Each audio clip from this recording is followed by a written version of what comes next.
everyone, welcome to day number 2 of my bread making challenge. My name is Dorothy and I am trying to make 30 days of bread recipes for you that are quick and easy and really delicious. So some of these are our family favorites, some of these are new, but today we're going to jump into a family favorite called Cheese Biscuits. This is a no yeast product and it actually is self-rising because it has baking powder in it. And what we're going to do is just jump into the biscuits, not literally, but we're going to start by adding 4 cups of flour. So I always double my recipes because I want to make sure that I have enough and I don't have to make this every day. We'll make a new thing tomorrow. So we'll add 4 cups of flour. I'm actually going to do about 3.5 right now. And if I find that I need a little bit more as I'm kneading it at the end, I will add that in. All right, so there we have our flour. We're going to add in 8 teaspoons of baking powder. And then we are going to add the sugar. Okay, so for the sugar, we're going to need 4 tablespoons. So we'll add those in. There's 3 and 4. Okay, and then our last dry ingredient is salt, and we need 1.5 teaspoons of salt. These are very delicious, and I have had this recipe for quite a long time. I'm a teacher, and I was given this recipe by a parent who made it as a special treat for the teachers.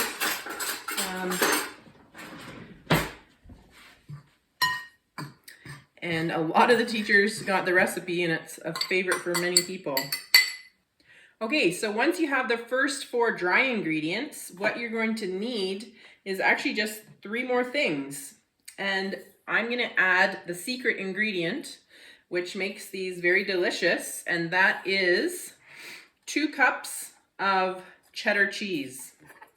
Okay, we're going to incorporate that all together, give it a quick stir, and then you can add the oil and the milk, and that's it.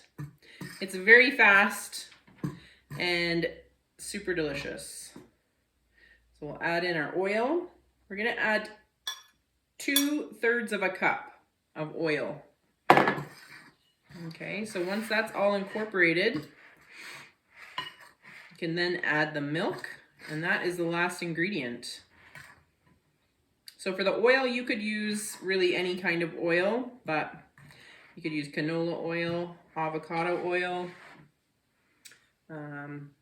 any of those would be fine, olive oil. So we're just going to add 1.5 cups of milk. I'm doubling it. So 1.5 cups of milk to our dough. That's going to make a nice dough here. We'll just incorporate all of that. This doesn't actually need a lot of rolling or kneading.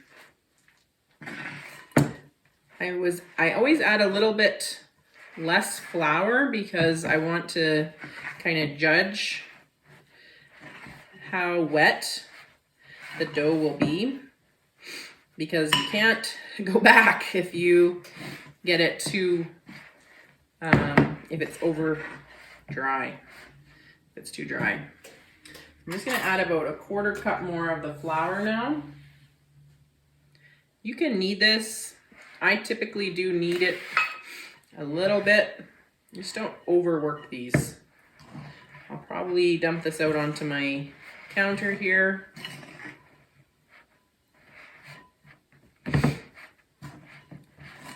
You can probably mix this all together in about 5 minutes. So the whole process can take 20 minutes if you need it to. Especially if you have grated cheese on hand. That's actually the part that takes the longest, I find. All right. We'll just give that a little bit of kneading. And you can roll it a little bit.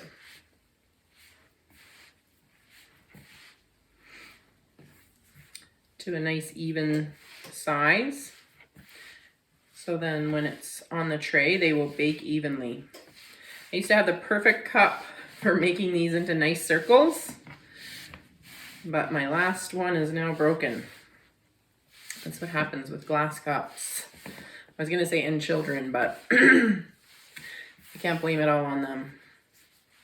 I have broken the odd cup. Okay, so I'm gonna roll this out now. Seems pretty good. I don't know if you can see the dough, okay.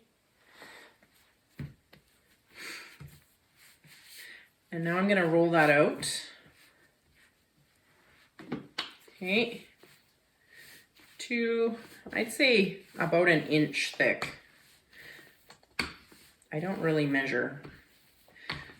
I'm not too precise when it comes to things like that. Kind of a slap it together type of a cook. Not a professional by any means. I'm gonna use my son's little Thomas cup. I usually dip that in a little bit of flour, and then I use that as my cookie cutter. These should be a perfect size. You could use a cookie cutter, you can use a glass, or whatever you have on hand. You could just roll them into little balls probably as well. But I just try to do it as quickly as possible to make some nice little biscuits. Again, I think the cheese is what makes these so good. Okay, and then we're gonna put that on a baking sheet. I usually use parchment paper on my baking sheet. Now, it's gonna be tight to get these all on one sheet because I doubled my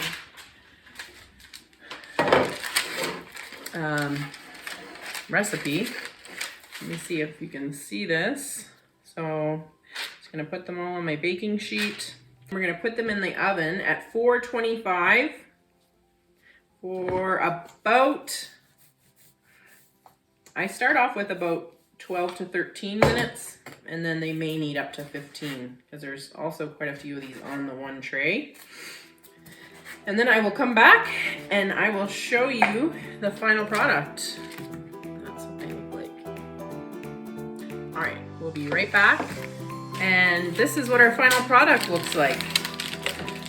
So they smell delicious, and I know that they will be enjoyed by everyone in my family as soon as they get home from school today.